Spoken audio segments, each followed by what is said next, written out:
I want to share a story, and this is a very quick one. And in this story, there are a lot of wisdom embedded in it. This story is an illustration that gives us another kind of perspective when viewing or reading about the garden created by the Creator and what transpired in the garden. So the story goes this way. There is a beautiful garden created by the Creator.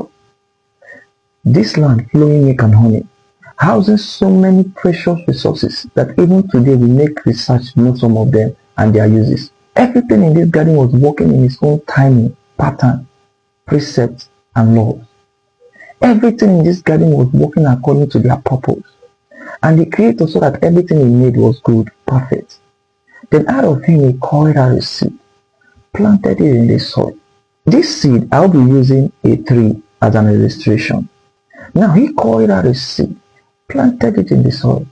And this seed, understanding the laws, understanding the precepts and pattern before its arrival, has to what? Approach nature with love in order for him to know, for nature to reveal more about the Creator. For you to know the truth of everything, you must approach those things with love.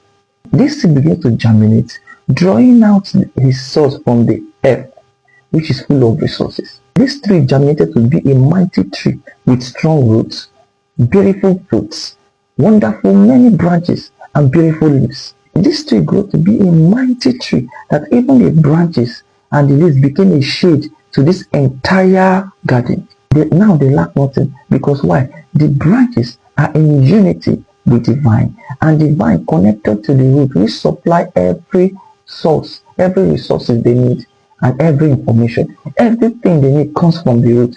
And because they are in unity, they are in love, they are in harmony, they are in peace. They don't need help of any other, because every help they need comes direct from the roots. And everyone was living in unison. So one day, 6,000 years ago, I won't use a snake. A snake is another teaching entirely. Let me use a bird.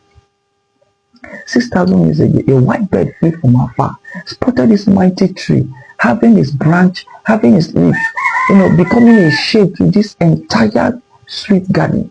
Then he came because he was surprised, and he sat on one of the branches and began to think about the environment, and he began to wonder, how come this tree became so mighty? What a mighty tree. How did he get to this platform? How did he get here? And what kind of fruit? Look at the beautiful fruit. He said, no, I will go and come back to study more about this tree and this environment. The white bird flew away, came back someday, and brought a white seed. And this seed begins to germinate, because the laws, the pattern, and the precept was not given to it, though it germinated to be a pale tree. The reason is because the mighty tree did not make it uncomfortable for it to grow. Now a voice came from the Creator to this mighty tree. I gave you this land for you to tender, for you to shade. And because you have allowed another seed to take its place, you have introduced your own law by yourself. Now you must obey a law in order for you to keep in connection. You must not, number one, you must not obey them.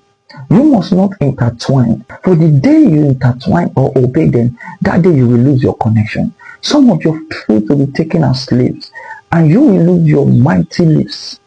Your trees will dry up. That day you will cut off, and you shall die. The tree began to send this particular information to all the branches, and all the branches adhered to it at first. But the ones coming out newly, because they met wealth, they believe they got where they are by their own intellect. They believe because they father the branch, they believe that the reason why they are up there is because they know more. So the father the branch, the more they pay less attention to those laws given. They believe those laws are old-fashioned. So they believe that they don't need anyone because they are okay. But this pale tree understood that the ones down can't obey, can't disobey. So he followed in humility. He followed the ones coming out in a pale form.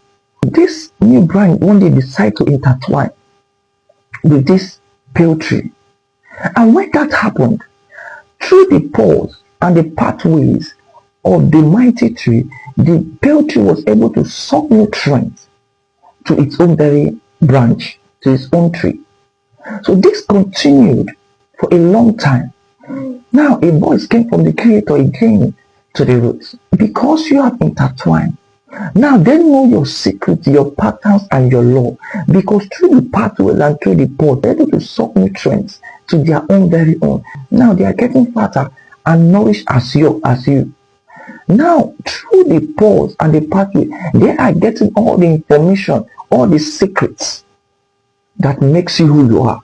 And the voice said, just like Ezekiel in the Bible, because Ezekiel allowed the foreigner into the inner temple, to the sacred place, to the inner court.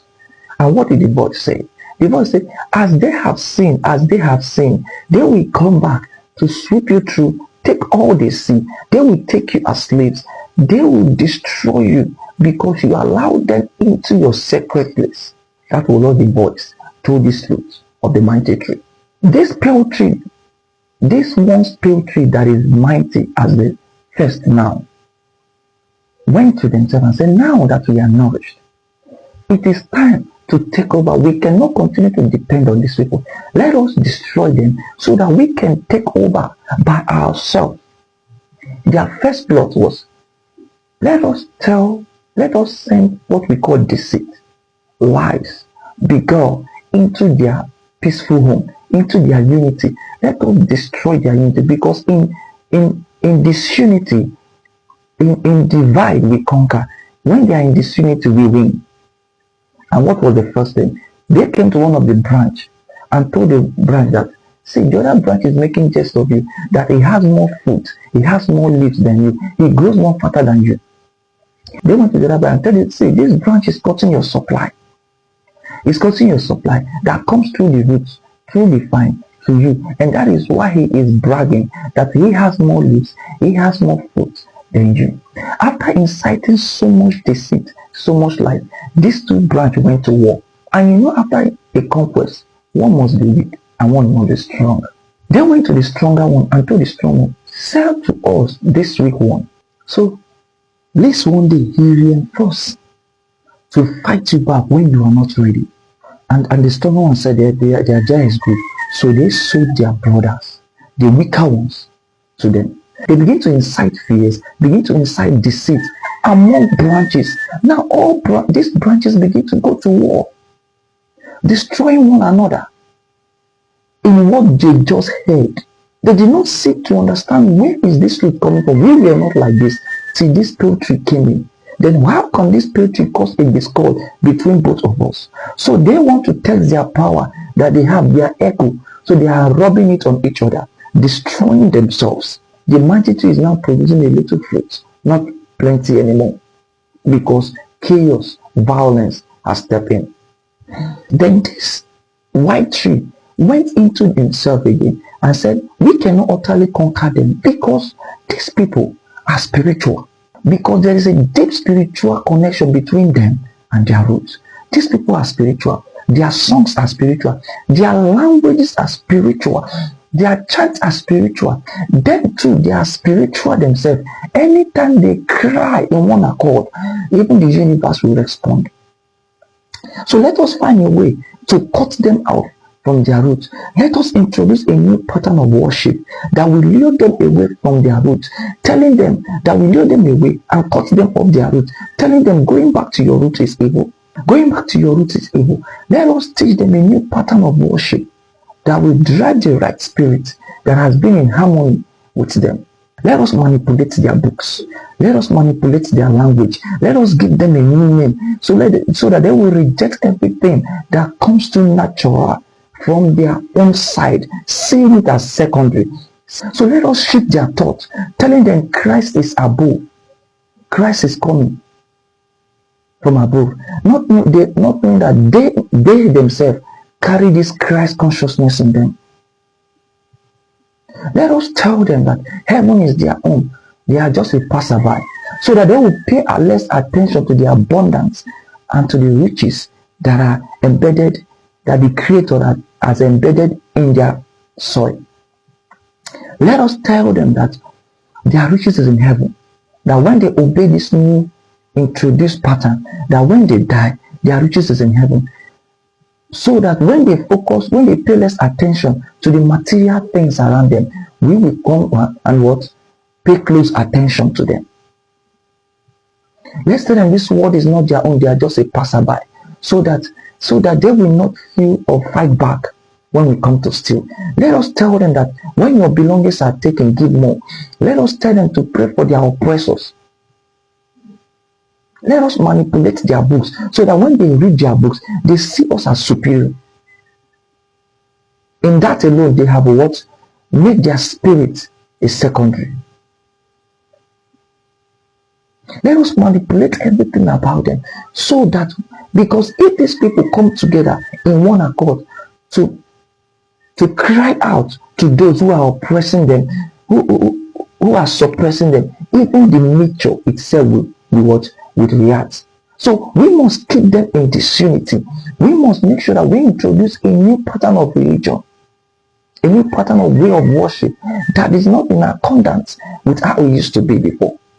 So that this new pattern, through their violence, we have this way, so that we can utterly cut them off their roots and buy everything that connects them to their roots. Here comes once a mighty tree that was given charge over a mighty garden, beautiful garden, begins to wither because one, he denounced his roots, following the new introduced illusion, rather than the reality that the root was supplying, rather than the raw informations that the root was supplying. And what happened? A lot of violence, deceit, lies, betrayal begins to eat up this once a mighty tree. Now, there is a fruit. There are fruits which were taken as slaves. There are fruits which cannot bear the violence, which cannot bear the trauma that is coming up to that mighty tree, has to fall off to the ground. In my next video, I will tell you about the fruit that fell off from the branches to the ground and what it signifies. Now here comes the mighty tree, begins to wither, begins to dry up, because he neglected the first law. And the first law introduced the second law. He neglected it and followed the new precept, new introduced pattern that brought them into what? Chaos. In my next video, I will tell you more about the fruits that fell from the branches, because they could not bear the lies, the violence, and what they signify.